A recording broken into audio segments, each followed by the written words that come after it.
Hey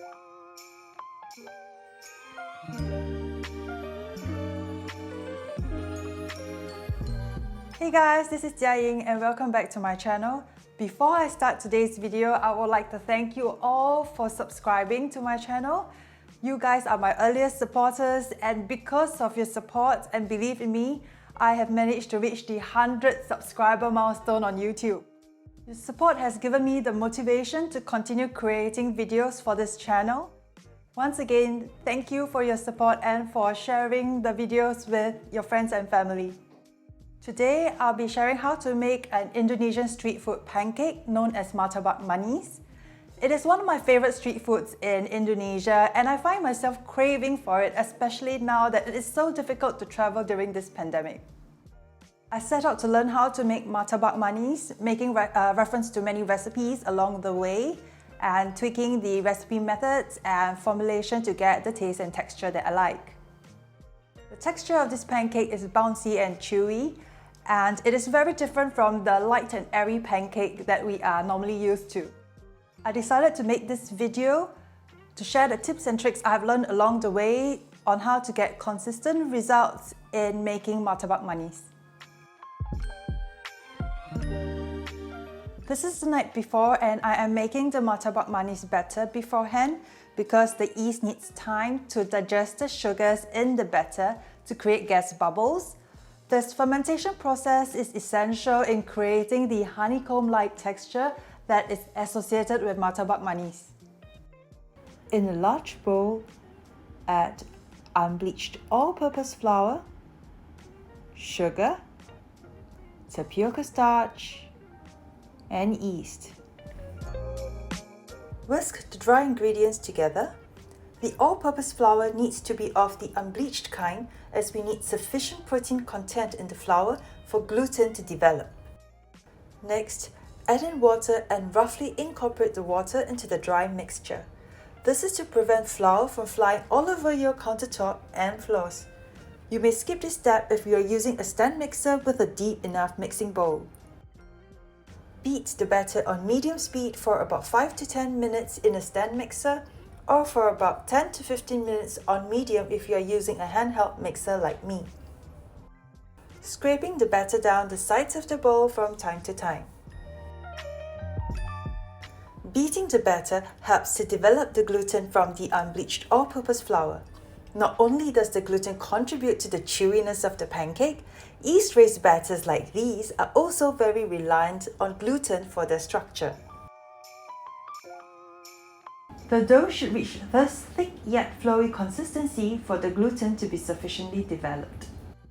Cover the bowl with a cling wrap and set the dough aside in room temperature to ferment for about 4 to 5 hours. During this time, the dough will about double in size before collapsing down, and gas bubbles like these will be created. Set this dough in the fridge overnight. Before cooking the Martabak Manis, take the dough out of the fridge in the morning and let it sit out for about 2 hours or so until it comes to room temperature. This dough has sat out in the fridge overnight. Before putting it in the fridge, I actually let the dough sit out in room temperature for about 4 hours. During this time, the dough will actually sort of double in size. You can see the marks here, this line here. That is where the dough expanded to before it collapses down to this overnight in the fridge. So just before cooking the Martabak Manis, you can add in some vanilla. I'm using homemade vanilla extract that I've made previously. Add a teaspoon of vanilla extract. Add in the egg and whisk it in.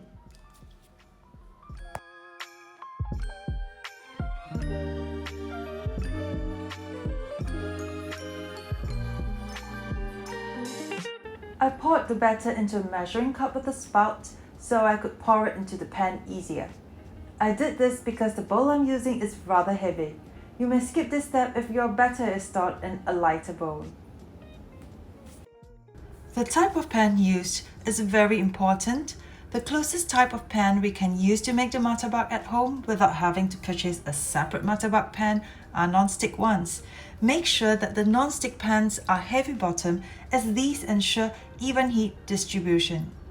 This is very important as it will affect the ability for the honeycomb texture to form throughout the entire martabak and help cook the batter without scorching it.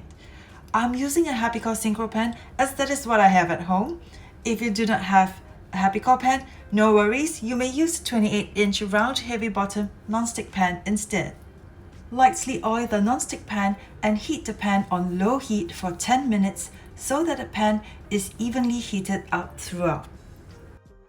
Pour the batter into the pan and spread the batter to the edge of the pan using a ladle to make the thin crispy edge of the Martabak Manis.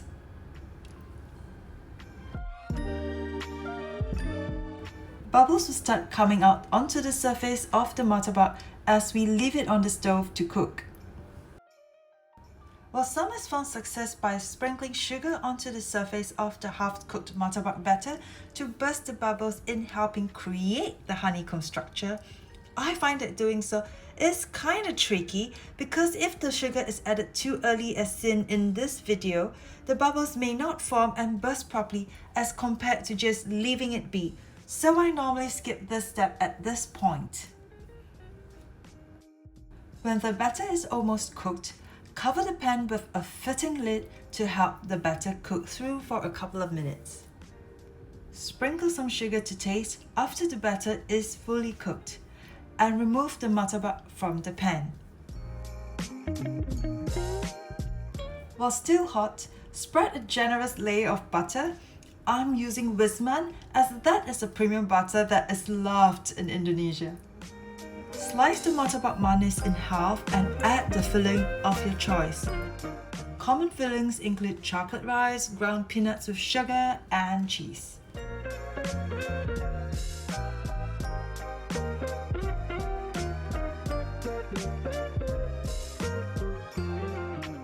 And of course, not forgetting a generous drizzle of sweetened condensed milk to top it off.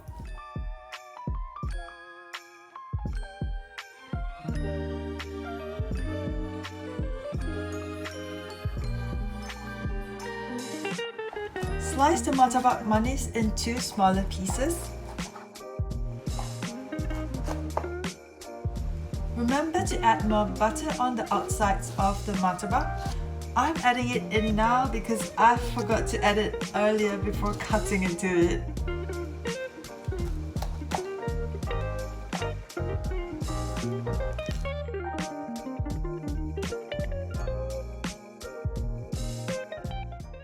So now it's time for me to fulfill my craving.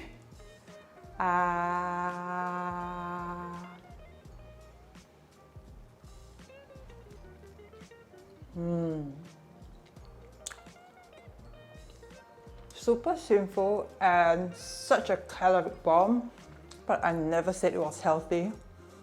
Sometimes I just like to add butter to it without any other filling because I quite enjoy the flavor that comes from the long fermentation process.